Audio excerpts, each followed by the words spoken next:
আসসালামু আলাইকুম আরহামাতুল্লাহি অবারাকাতুহু।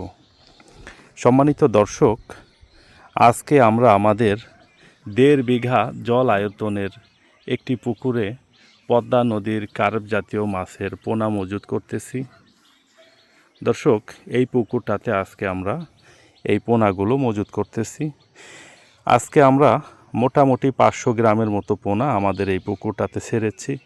আজকেও আমরা খুব বেশি পরিমাণে রেনু পাইনি। ইনশাআল্লাহ আগামীকালকে যদি আবার পাই, আবার এটাতে ছাড়ব। দর্শক, আজকের মাছের কোয়ালিটি কিছুটা আলাদা। আমি একটু আপনাদেরকে বড় করে দেখাই। দেখেন, এটা হচ্ছে বাইম মাছ, এবং বাইম মাছের পাশেই দেখেন একটা মাছ, এটা হচ্ছে গুলশা ট্যাংরা মাছ। গুলশা ট্যাংরা মাছের বাচ্চা। এবং এই মাছের নিচে একটা মাছ দেখতে পাচ্ছেন আপনারা, পাবদা মাছের বাচ্চার মতো দেখা যাচ্ছে। এটা হচ্ছে বোয়াল মাছের বাচ্চা।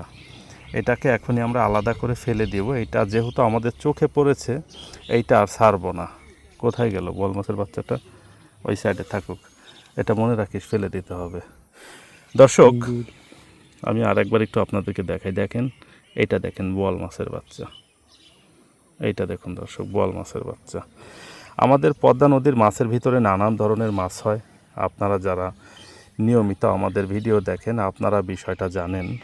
এগুলা কিছুদিন নার্সিং করার পরে আমরা জাল টেনে রাক্ষুসে মাছ, বোয়াল, চিতল, আইর যাই হয়, আইরটা খুব বেশি হয় না, বোয়াল এবং চিতলটাই বেশি হয়। এগুলাকে আমরা আবার আলাদা করে ফেলে দেই। এখন আপাতত আমরা ছোট সাইজের পোনার জন্য বুকিং নিচ্ছি। অ্যাভারেজে 10,000 পিস মাছে 1 কেজি হয় এমন সাইজের মাছ। অ্যাভারেজে 5,000 পিস মাছে 1 কেজি মাছ হয় এই রকম সাইজের মাছ।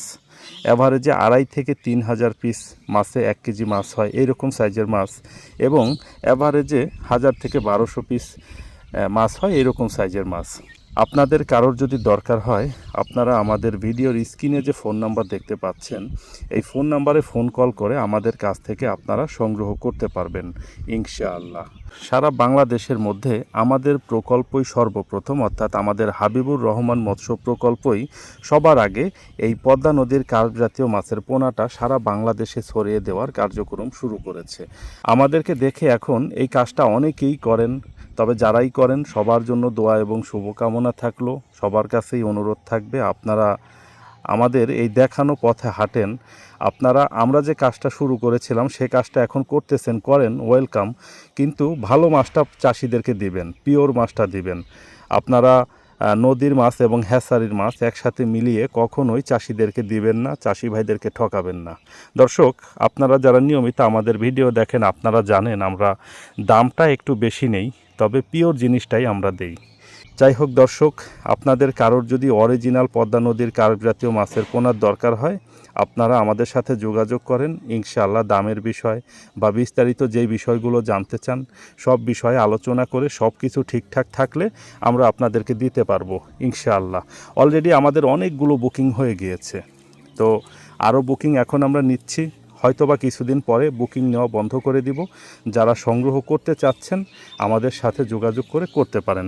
এটার ভিতরে নানান ধরনের মাছ আছে, দেখেন, একটু দেখাই। বোয়াল মাছের বাচ্চা তো কয়েকটা আছেন, দেখছস? হ্যাঁ, আমি একটু দেখাই আপনাদের। দেখেন, এগুলা বোয়াল মাছের বাচ্চা। ঠিক ভিডিওর মিডলে খেয়াল করেন দর্শক, ঠিক এইখানটাতে দেখেন শাল বাইম বা বড় সাইজের কালো কালো যে বাইম মাছগুলো হয়, সেই মাছের বাচ্চাও আছে। এখানে একটা আছে, দেখেন, নানান ধরনের মাছ আছে। এই মাছগুলোকে এখন আমরা ছাড়তেছি, আমরা নিজেরাই জানি না এগুলো কী মাছ হবে। এই মাছগুলো যখন বড় হবে তখন আমরা বুঝতে পারবো যে এগুলো কী মাছ হয়েছে। দেখেন, আমি বারবার একটা কথা বলি যে পদ্মা নদীর মাছ অনেক ভালো, এটা রোগ প্রতিরোধ ক্ষমতা ভালো, এটার স্টেবিলিটি ভালো। দেখেন, কত সময় যাবত এই রোদের ভিতর দাঁড়িয়ে ভিডিও করতেছি।